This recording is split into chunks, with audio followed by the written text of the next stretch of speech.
Good evening. Howdy. Howdy. You mind if I steal Gabe's letter and ask how it went? Sure. Go ahead. Switch it up. That's yours. Switch it up. Some good, some bad. Obviously, we had a couple yesterday, and we went in the Kyle Field, went in the stadium yesterday and scrimmaged a little bit. It's kind of closed it off and gave us a chance to look at some of the guys that we still have some questions on and get them in another live situation. And then really one last one live Saturday. And probably get about, 25 plays, a quarter or so out of the ones, and then between 40 and 50, so 2 quarters out of the twos, a half on Saturday, and work on our punting and find our returners. And then, after that, we'll basically be ready to get into game preparation and really into a routine. We don't have school next week, which is a little different for me. We usually camp ends and school usually starts this week, but we're playing a little bit early, so it'll give us a chance to really focus in another week on what we want to do and get accomplished, and without school starting, which is really kind of a first for me, but it's a good thing for this team right now with so many new things going in.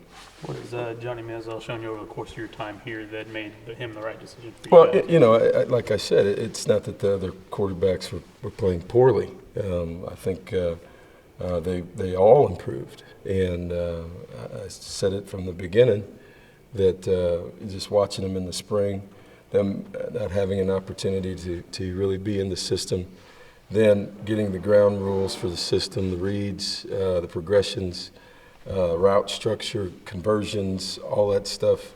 Working on that this summer, I've seen guys get better, and they all got better. So I think he came in the fall, and there was a real competition. Basically it gets down to this: he's played very, very well. Is he perfect? No.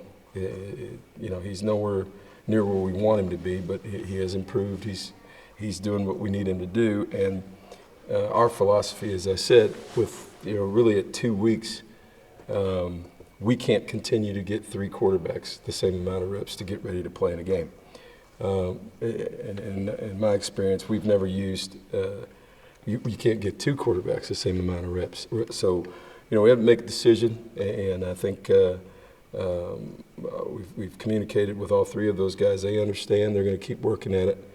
But throughout those competitions and throughout the fall, Johnny's moved the team and has been extremely efficient with what he's done. What would you say is his biggest strength right now, and what would you say he needs to work on the most at this point? Why would I tell everybody that? I just thought you might. Why would I? Okay, what does he need to People work read your work all over the country. They might read that in Ruston. on? Sure about that? Yeah, I think the internet, gives people, he's just in general terms, the guys, he won in high school, and he's extremely athletic. He wants to be really good. He's soaking things up. He's working very hard off the field, and all our quarterbacks are. I think,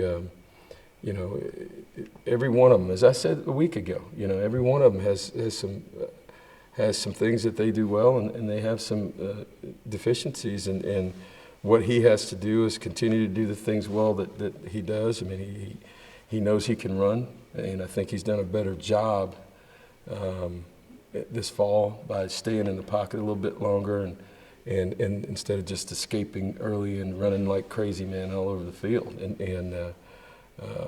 So he's improved in that, right? But I don't necessarily want to let everybody know. They can watch film; they'll figure it out. And how have the other 2 guys responded in terms of just continuing to fight? They're good. It's everybody's. They're disappointed like anybody else. I told them, it's different than a lot of positions. You can't move him from Mike to Will linebacker, or X to Z receiver. You can't go play corner or nickel. There's one quarterback, and it's they understand, and just like anybody else, you're a play away from playing. So you have to prepare yourself not only to to be able to compete, you've got to prepare yourself to win games. And the playbook doesn't hardly change in the middle of a game. And so you've got to be into it. You've got to be in tune with it. Do you have to accept it? Not necessarily. You have to deal with it and understand that if or when you get your opportunity, you got to be ready to take advantage of it. For a young quarterback, how do you make sure that he's not thinking, oh, maybe I'm the guy that's going to lead this team for the next 4 years, and instead he's worried about Louisiana Tech? It's pretty easy because you're the only guy that thinks about that. Seriously. The only thing he's worried about is today. 24 hours ago, I can guarantee you that whether it was Sam Bradford or Case Keenum or Drew Brees, they never said, you know what, I'm worried about what's going to happen in the next 4 years. That makes no sense. So, anybody who's ever played the position knows that there's plenty going on in your mind. You got a lot of things you've got to deal with. And winning, we're all judged on winning.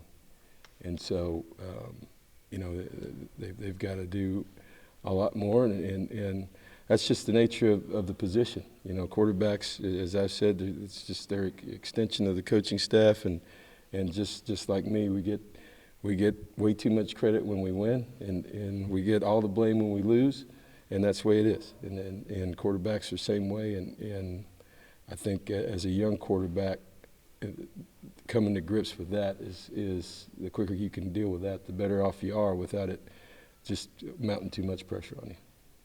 How does his off-the-field incident in the summer affect his status going forward? Johnny's done a lot of things with us internally since June 29th.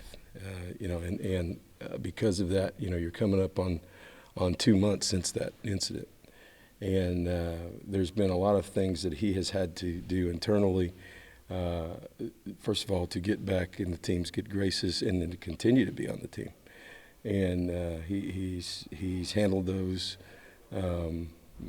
probably done more than a lot of people even know. And there's something to that because there's a respect for the position. You've got to be able to lead yourself before you can lead a team.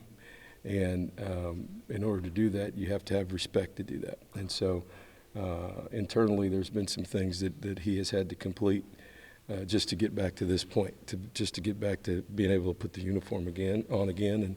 And he's continuing through that. So that's where that is.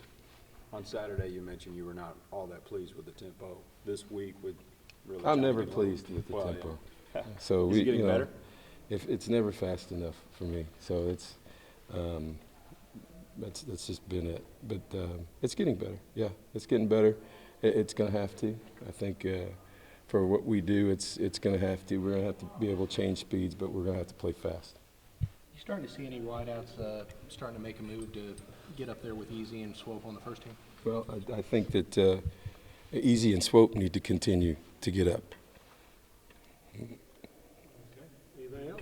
Is there any chance that we could visit with Johnny anytime No. soon? It's the same policy I have for every freshman. Right. After he plays, would we? There'll be a time during the year, which is no different than anybody else. All our freshman players, newcomers or redshirt freshmen or JC guys, I like for them to be around in the program, okay, and get a feel for it, and